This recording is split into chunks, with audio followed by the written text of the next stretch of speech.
and Tiffany. They're part of our Gazelle Systems coaching team. Our team's done over 3,000 coaching sessions with high-growth companies around the world, and we're happy to share practical tips and insights with you today.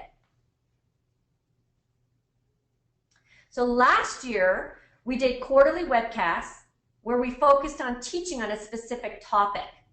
We got really great feedback, and we'll continue to do them. This year, our theme at Gazelle Systems is breaking barriers, and our team is looking to take everything to another level. So we decided to add webcasts for you to have more time to talk directly with our expert coaches. For those of you who sent in questions in advance, we have already prepared the answers, and we'll address those first. And at the end, there'll be open question time. Feel free to use your control panel to chat questions throughout the webcast, and we'll answer as many as we can.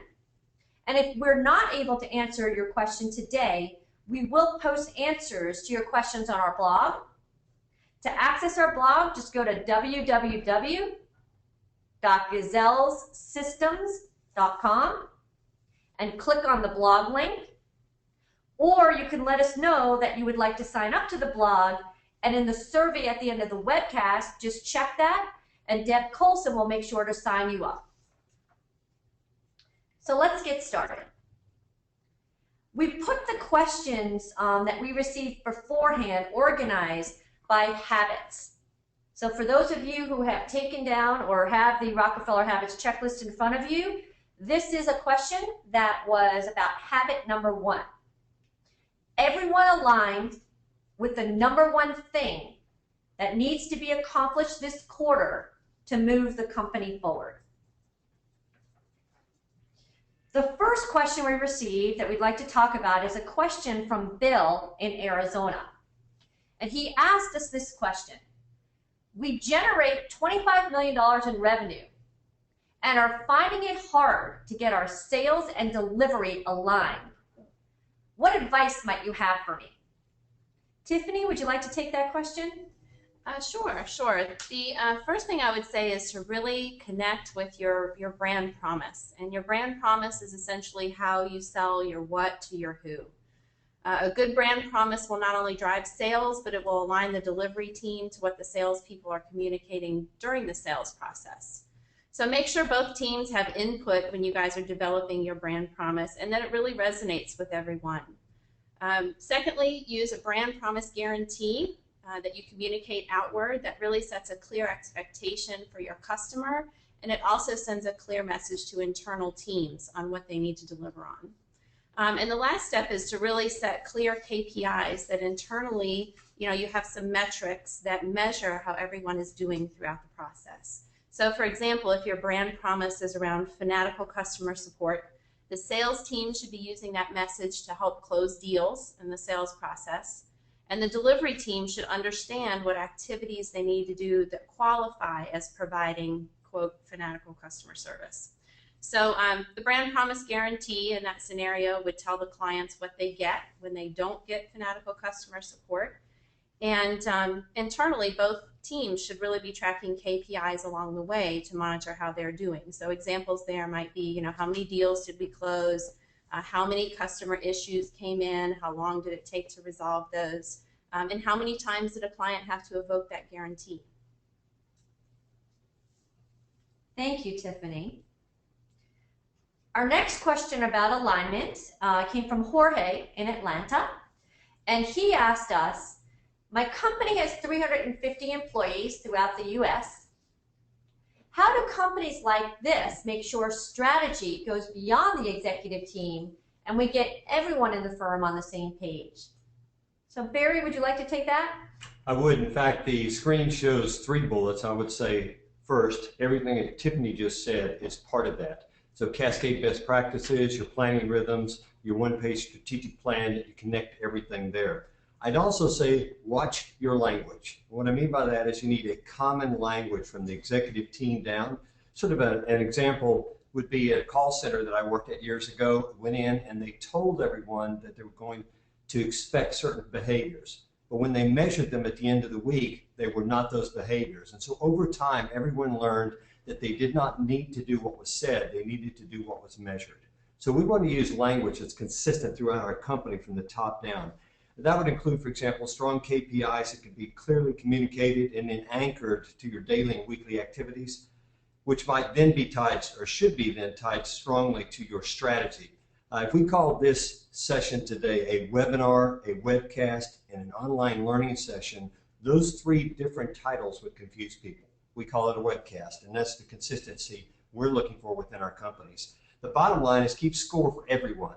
You need to know your high-level priorities for your company, even your winning moods, which will help you grow your business over the next 3 to 5 years, and or any key thrusts that are important for your business but may not help you grow your revenue. So you need to be asking, what does each department need to do to support this company priority? What do sub-departments need to do, and what does each individual need to do? Which leads me to the next point, simplicity. It needs to be simple and easy. You need to find a usable, repeatable process and system to communicate and then use it. Once you do that, it makes it easy to cascade. And cascade is simply driving this down through your company, driving the alignment, the focus, and the execution down into the heart of your company. And then I'm looking for some way to have alert systems in place. So whether they're daily, weekly, monthly, quarterly, annual, some sort of system that will allow us to know where we stand. Here's a recent development that I just found with a company that I was working with. The leadership, they had 7 different locations, and I think they stole this idea or borrowed it from the disaster-related communications field. Basically, they're using their auto messaging alerts, the ones for disasters, they're using them for KPIs. So what they're doing is they're sending an alert whenever a KPI goes yellow or red. As a result, the entire company can move more quickly and respond faster in each location to get those KPIs back to green. Excellent, thank you. So those were a couple of the questions on habit number 1 about alignment. If you have further questions on that, feel free to use your question area, and we'll answer them in the part 2 of the webcast when we have the open session. We had a couple of questions on habit number 2, communication rhythm. So communication rhythm is established. Information moves through the organization accurately and quickly. So Barry addressed a little bit of that, but we have a specific question from Michael in New York. His question is, why do you recommend daily meeting huddles when we already have weekly meetings 1 time a week? Tiffany, would you like to take that one? Yes, this along the lines of what Barry just said, the weekly meeting is really a place to make those critical adjustments. He was talking about an alert goes up when a KPI, goes yellow or red. The weekly meeting, that's really the purpose there, is to have a deeper discussion and making those critical adjustments to your 90-day plan. The daily huddle is a little bit different. It's it's really a quick session. It's a stand-up session, and the purpose there is to clear execution roadblocks that people are hitting in their day-to-day. So it's really 2 different purposes there. But the thing about daily huddles is, don't let the name fool you. They don't have to happen every day if that's going to be redundant or not serve your purposes. So for example, here at Gazelle Systems, we have some groups that have their weekly meetings on Friday, and our executive team meets on Monday. So we just do our huddles Tuesday, Wednesday, Thursday. That's a rhythm that works for us. It keeps it from being redundant. So you really want to pick a schedule that's going to work well for you and make sure that every daily huddle is fruitful. Another thing you want to do is you want to make sure that you cover those victories, priorities, stucks, quickly, and you're not spending 30 minutes when it really should take 10 or 15. And one person should own facilitating the huddles. One person should be accountable to making sure they happen on schedule. And if somebody's not able to attend, they should send over their notes to that person who owns that meeting. And that person should really just hold everybody accountable to maintaining that habit. And then cascading it down to groups, cascade to teams as well. So once your team has scaled to a point where you've got 20 people in a huddle and it's taking way longer than it should, that's probably about the time to break it up, and the executive team has their huddle, and then the different functional teams have their huddles. But bottom line is you want to make it fruitful for everybody involved. Thank you. So we had a second question about habit number 2, communication rhythm, from Kristen in Ohio. Her question was, 60% of our team travels. How do you recommend that we create a regular communication rhythm? So Barry, would you like to take that one, please? I will. Set the schedule and have the meeting. That's my short answer. That may sound flippant, but it is the simple truth, and we see it successful in companies that do it.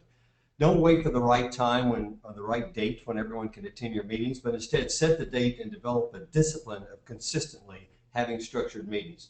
Now, for those of you who are Rhythm clients, you'll be familiar with our Week in Sync format, which is what we call WIS, and I suggest that you have a template for consistency in your organization. So for us, it's successful this week if, any victories from last week, any of my upcoming priorities for the week, and then if there's something I'm working on tied to our theme, tied to operational issues, and then if I'm stuck on anything so that we can get help from others on the team or some advice on where to go.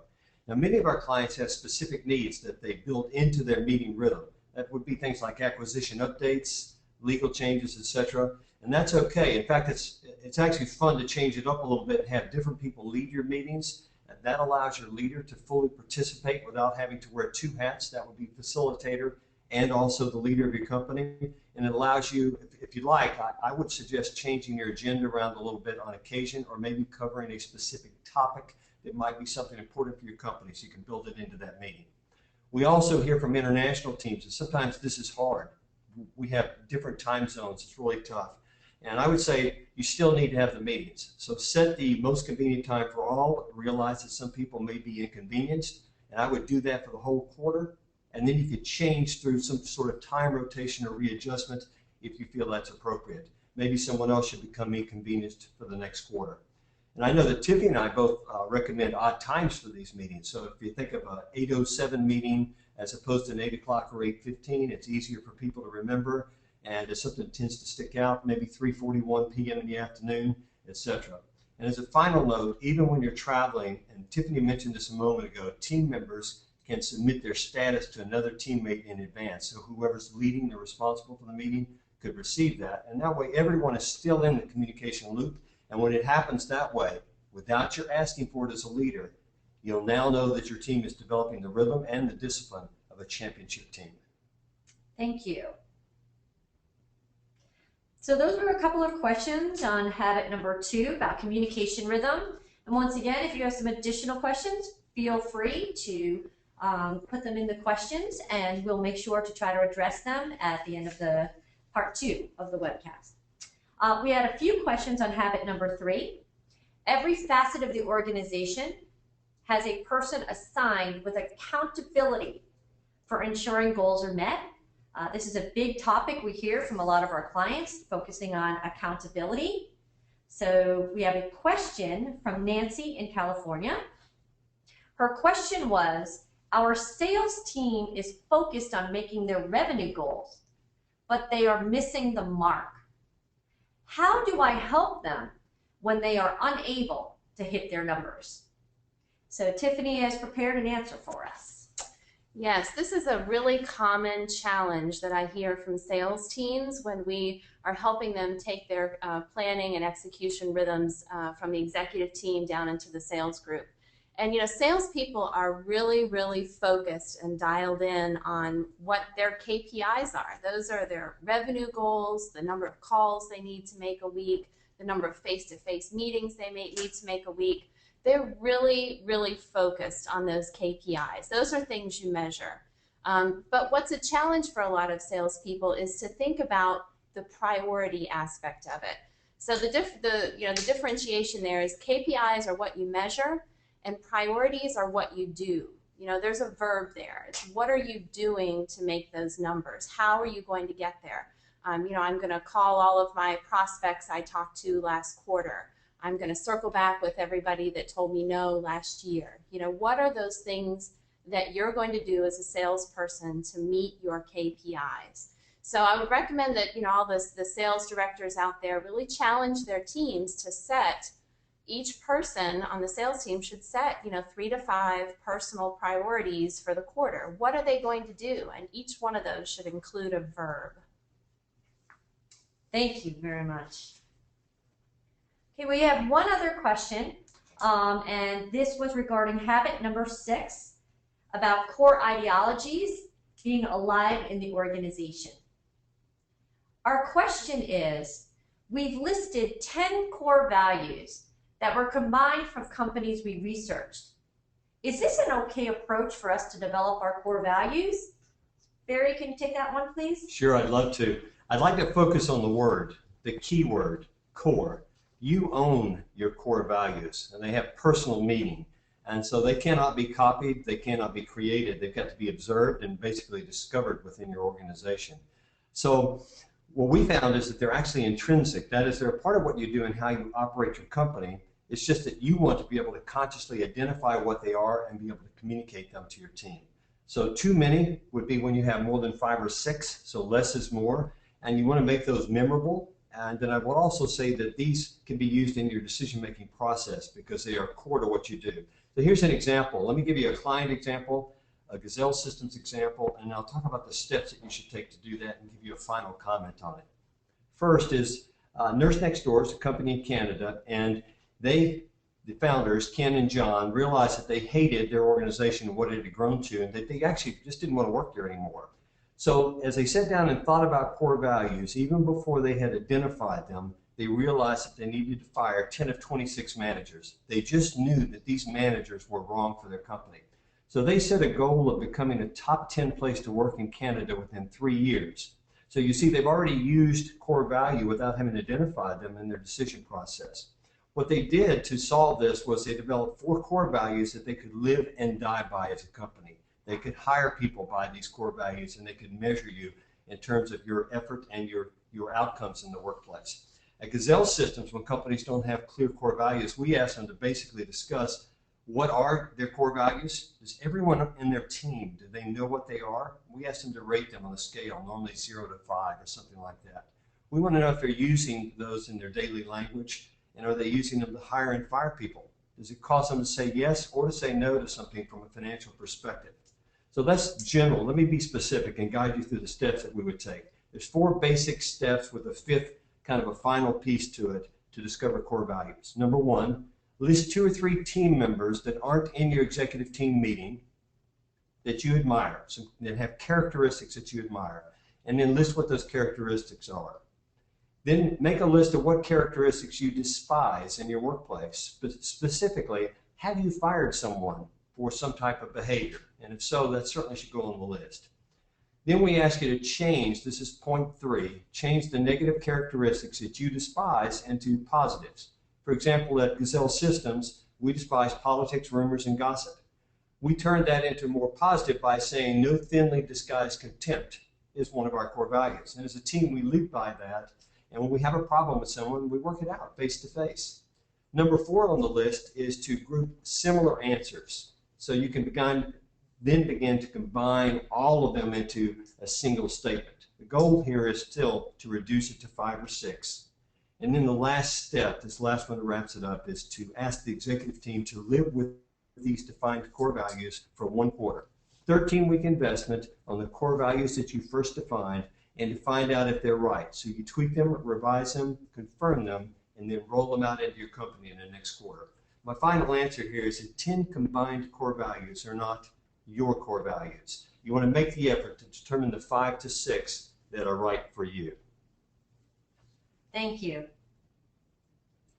So those were the questions that we received in advance, and hope that you found them helpful in learning from others. So now we'd like to open it up. This webcast is for you. So we have about another 20 minutes, and happy to stay on as long as you would like. If you would like to send in any questions, feel free to send that in. So I have a question from Bob in Delaware. Let me ask this question.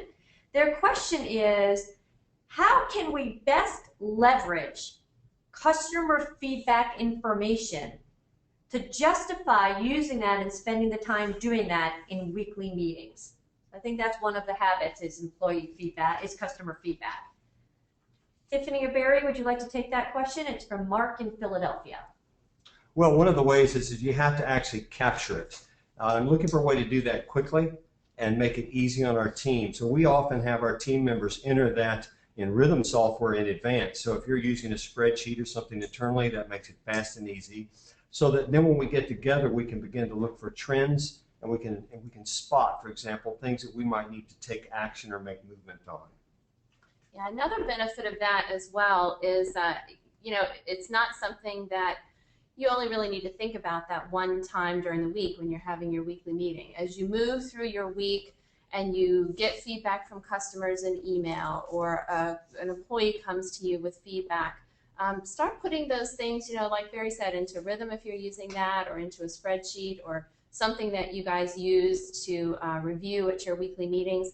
Put that in there as you move through your week. It will save on some emails. Sometimes when you get things in from a client, you'll forward it on to everybody, and then everybody will reply to it 5 times, and before you know it, you've got 10 back and forth emails. So it's going to make the communication a lot simpler. Make sure that everybody hears it, that you all discuss it as a group, and then you've got some historical reference place to go and look at it again and look for those patterns Barry was talking about. Mm-hmm.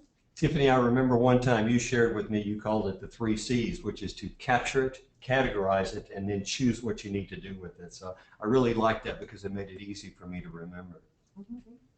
And I'd also like to share at Gazelle Systems, and for many of our clients, what they're using is something called the Net Promoter Score, and it gives them a rhythm to actually, after every session or after you deliver a consumer product, to be testing, and they ask a question, the ultimate question, from 0 to 10, how likely are you to recommend us to a friend or colleague? And they actually capture that, and that is a method for them to capture data on a daily or hourly or whatever basis, and they review it weekly, looking for trends. And as Tiffany and Barry said, weekly meetings are about making critical adjustments. That gives them a way to kind of look for patterns and make adjustments as well. So thank you very much for that question. That was a great question. I have another question from Bob in Delaware, and it's talking about accountability. His question was, we've attempted to top grade our new hires, but we have some tenured employees who just are having difficulty staying accountable. How can you help? Well, for starters, what I would say is that you have to clearly articulate what you're going to hold them accountable for. And I'll give you a quick example, because I just call this the ownership by management. Many years ago, I worked in an organization where someone new came in as a young manager, and it ended up over about a 3-month period, they had to fire someone who was, first of all, much older than them. So there was a lot of stress in terms of the generational difference. The man that he fired actually cried in the workplace, cried in his office when he fired him. And so when we were talking about it later, I had the chance to question him about that and ask him, well, why do you think he did that? And he did not think that it was a tactic or a trick, but instead, he actually thought that it was genuine. He was genuinely surprised.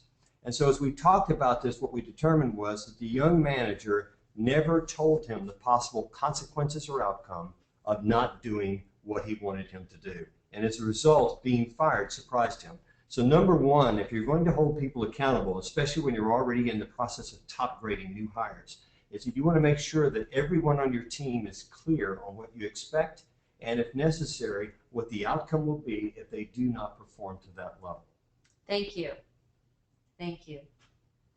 We have another question from David in North Carolina. His question was, we have not defined our sandbox. When do you recommend we do this? Okay, I'll take that one. I think the best context into which to discuss your sandbox and determine what that is when you're talking about brand promise. Your brand promise, again, is how you sell your what to your who, basically. But to really get at the heart of that, you need to have an understanding of who your who is. First of all, your sandbox is, a more broad definition, like market segment, by geography, so some broader things like that. But I want to go a little bit deeper there into core customer as well, because I think it's important to have an understanding of that when you're thinking about who your who is. Core customer is it's more personalized. It's what is that person like, the person that you're wanting to sell to. What are they like? What are some of their qualities? What type of leader are they? What type of thinker are they? What are some physical, intrinsic characteristics of that person? So you want to think of a sandbox from a broader definition as well as core customer from something more personalized. But that makes the most sense in the brand promise discussion. Thank you. So we have a question from George. Hello, George. I recognize your name. His question is, we have been using the Rockefeller habit system for a couple of years and do the tracking on a spreadsheet. My question is, I have struggled with different carrots and sticks to try to get the team accountable. One, I've tried to consistently update their KPI priorities on time weekly. And two, I put the thought and planning into the plan the next week as opposed to just reporting on the last week. How can I get better accountability? I've gotten this question before from clients that I've worked with. It's a challenge for a lot of leaders to get everybody really invested in the process. One thing that has worked well, and I think Barry mentioned it earlier, was passing around facilitation duties of your weekly meeting. So if everybody does that, everybody will get sort of a taste of their own medicine. They'll know how it feels when they're the facilitator and people don't come prepared. So they'll get a sense of that, and that could get everybody sort of motivated and more invested in getting prepared for weekly meetings.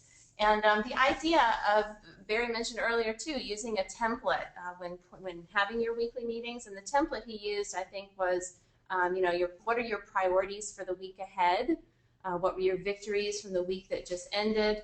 What will you be most successful next week if X happens? Come up with a little template like that, a couple of questions that you want everybody to answer in advance of the meeting, and put some things in there about looking forward to next week. Having that weekly meeting with yourself to reflect on everything that happened, plus take some time to plan out the week ahead, is very valuable in weekly meetings.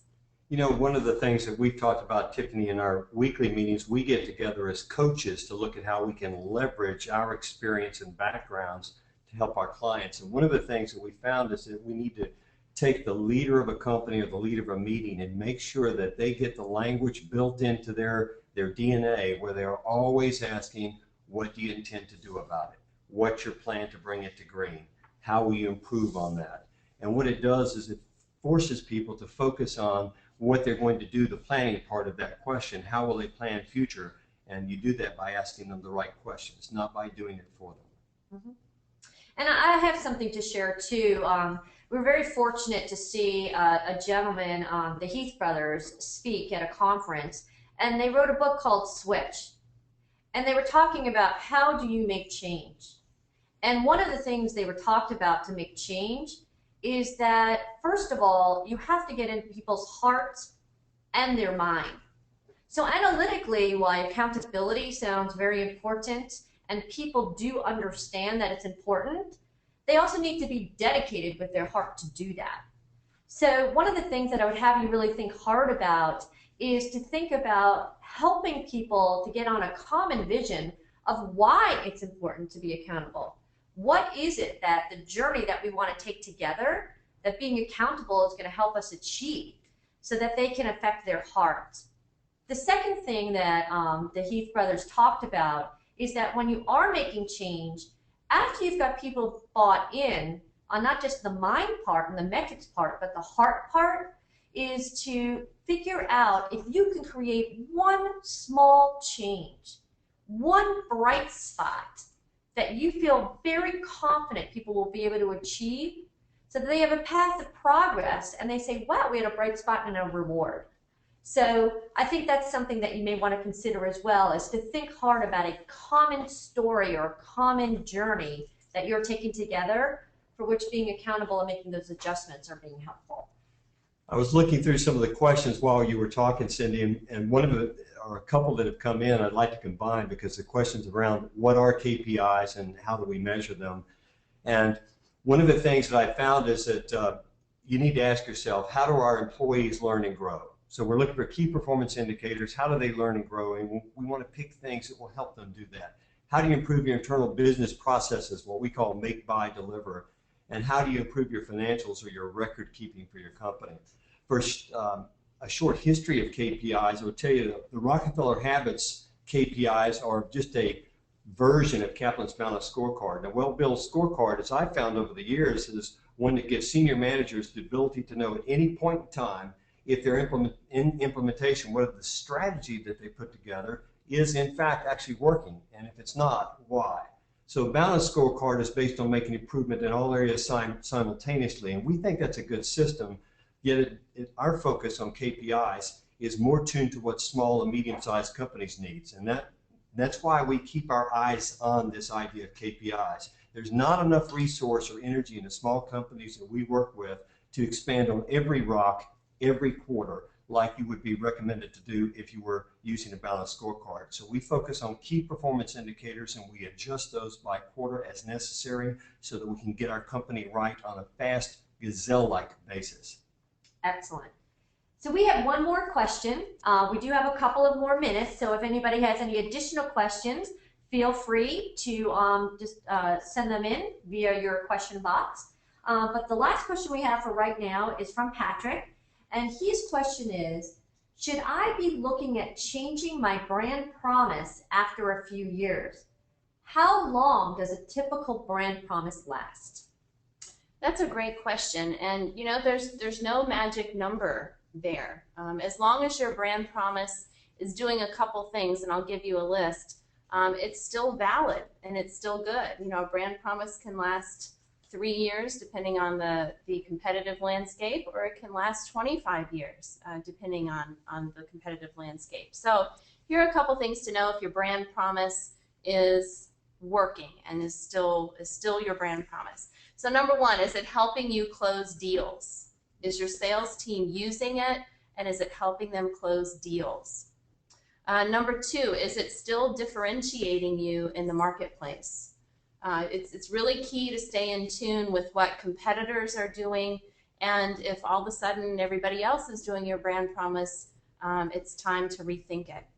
The third one is it achieving what we talked about at the very beginning of the webcast? Is it still aligning your sales and delivery teams, or is there a disconnect there? If you know, it had been working for several years and then all of a sudden you're having a disconnect between sales and delivery, that tells you something may need to be revisited in your brand promise. So, you know, one other thing I'd add, Tiffany, is this idea of a gulp factor, because if it doesn't cause the executive team to hesitate and gulp when they think about executing on a brand promise, then it's probably not big enough. It's probably not something that's going to differentiate you well enough to be what we call a winning move in your market. So if you're at the point that you're comfortable, then I think you need to work harder. It might be good for now, but for long-term brand promise, we want something that's big enough that it causes us to hesitate, just like it would cause just like it would cause our competitors to hesitate to think about copying it. Okay, so we have one other question that came in from Chris. When choosing KPIs in big rocks, should that be a company-wide objective, or does each department have their own set of goals that lead to the company's big rock? That is an excellent question, a very common one from a lot of clients. yeah, I can speak to that. We work with a lot of clients who are taking the idea of cascading not only the planning methodology, but also the execution habits, taking it from the executive team down into functional groups or teams or departments.